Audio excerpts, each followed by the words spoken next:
Morning, everyone. Wow, March 1st, man. Can you believe it? Just seemed like it was Christmas and New Year's, you know? So yeah, spring is coming. It's kind of funny. I was just outside there walking around the back here and everything's starting to green up a little bit. Birds are flying around. Pretty soon the little Easter lilies that grow back here, the wild, I don't know if they're called Easter lilies, but it's what I call them normally in March. I'll let you know which week they start coming, but they grow up there, these little white lilies that grow down our ravine here every year. Always in the spring and March, it seems like. They're very pretty. Anyways, that's enough about flowers. Let's talk some chainsaws. So yeah, yesterday, you see, I put a little video on earlier this morning, actually, that I did yesterday at the end of the day. I modded 6 MS-261s, mufflers only, dual pipes on them, 3/4 inch tubing, angled them just right. The guys love them on those. Those saws just rip. I don't know, see a huge gain in porting them. Some, definitely, but not a lot compared to the old school ones. The new ones don't need a lot compared to the old ones. They go great. A lot of guys here run 3/8 chain on them, 20-inch bars for chunking down large tree removals. These guys, I believe, are going to be spacing with them using 325 pitch, probably 18-inch bars, more than likely. And that's hard on saws. The spacing they do here, or slashing they call it, or hydro clearing, they rev the bag out of them, man. They're full throttle, and they go through a lot of bottom ends and bearings, where tree removal guys are doing more, big tops and blocking down where you're under load a lot more. You're not free revving that engine.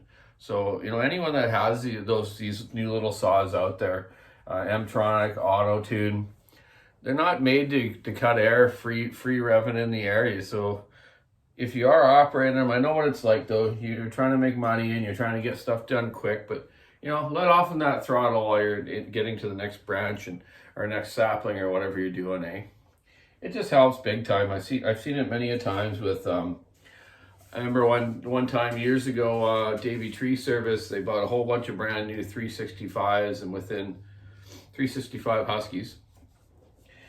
And they, within a few days, they were blowing crankshafts out of them. And I'm like, what the heck's going on here?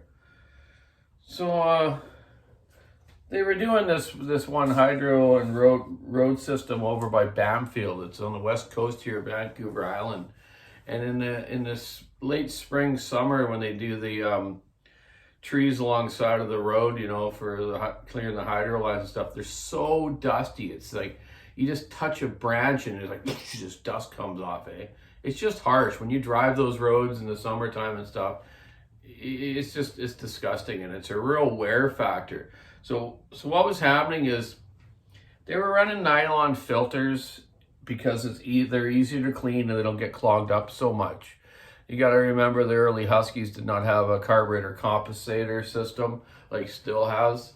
So the flock filters on them were just getting plugged, and the guys, they're choking out and they wouldn't run right. So they ran the nylon air filters. Well, what happens with that? All that fine dust was going right through them, just killing the crankshafts and wearing the piston out so quick. Like people always ask me sometimes, don't you put new rings in saws or anything? That's a very rare thing for me to put rings in a saw. Maybe if I'm rebuilding an old one or something, the piston's not bad, I'll put a new ring in it. But overall, most saws last a lifetime with the set of rings that were on them. Unless you're in that kind of condition I'm just talking about, that dusty condition, it'll wear the ring out pretty quick, and I've seen that happen with some of the older saws like 266s and stuff when they're slashing and doing forestry work with them. Yeah, so yeah, intake wear, ring wear, and then bottom end failures because the guy's buzzing them so high and just eating that dust, eh? So yeah, carburetor compensators work good, and running the right air filter. They should have been running the flock air filters and just had extra ones. When it gets plugged up, replace it, and that night go in and wash those in hot soap and water and rinse them out with hot water. Never use gas and oil on the furry flock type filters. It clogs the filter, and the thing's going to run rich, and you won't get any performance. The reason a lot of guys run the nylon ones in logging and stuff, because yes, they're easy to wash out. And falling, you're not around those dusty conditions so much. You're just, more moisture and sawdust, fine bark dust and stuff. So at least they can wash those in gas and oil, tamp them out, and away they go. So hey, how about those Canucks, Mike? Yeah. One of my followers, he's always texting me about the Canucks and stuff, which is cool. They're on a roll. See how they can make out. I think they play Phoenix next, maybe. Just want to show you a product here. Maybe, I don't know if I showed you it or not, but you know what it's like? You don't want to wear a hard hat some days. You just want to wear some earmuffs and some safety glasses. I normally always have these on. These are bifocals or whatever you call them. Transitions, whatever. Good for short and distance. But they're kind of a safety glass. They got the wings, Yeah, these are my go-to regular ones I use here for grinding and everything. But if you don't need a hard hat and stuff, here's a product called Groggle. We sell them for $49.99. They're sort of like a pelter earmuff. Made in China. Not quite a quality as pelter, but exactly the same. You could actually put pelters on here, and then you'd have a bit better of a one. But there's nothing wrong with these. So the idea with this is you got your earmuffs, and check it out. Up above, your safety glasses come down. Wow. Now you got earmuffs and safety glasses. Kind of handy. Fog up a bit, put them up, keep going. Or you're doing something with your grass trimmer. Yep. Groggle. Go online to walkersoftshop.com store. You can buy a set of these. Under $50. Not a bad deal. Just a good set of pelter earmuffs is at least that, if not more. And then, safety glasses, well, you can buy them cheap these days. These are not a real high quality safety glass, but you know what? They are a safety glass. So, yeah, check it out. That's great for grass trimming, brush cutting, firewooding. If you don't need to be doing wearing a hard hat, you got no overhead situations going on, Okay, so I got a lot of work to do. I got 7 cylinders I'm going to try to do today. I got an old school 6.6. Let's see what this is for. Speaking of glasses, let's put some on,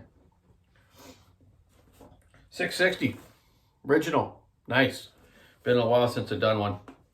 Looking forward to doing that one. Got a 572, a 395, a 385, which was like brand new. I couldn't believe how good a shape it is. From a fellow down in the States, Mr. Sharp. Someone has already modified this. I see they've trimmed off the base of the cylinder,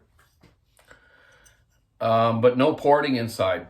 Just trim the cylinder. But yes, there is some porting, and I'm going to show you what some people do, which I have done in the past, just to experiment with porting. It's a better way to go if you want to try different transfer height and try it on your dyno, or what kind of power output you get. You can see the tops of the piston here. He's cut these to match the transfer port on each side.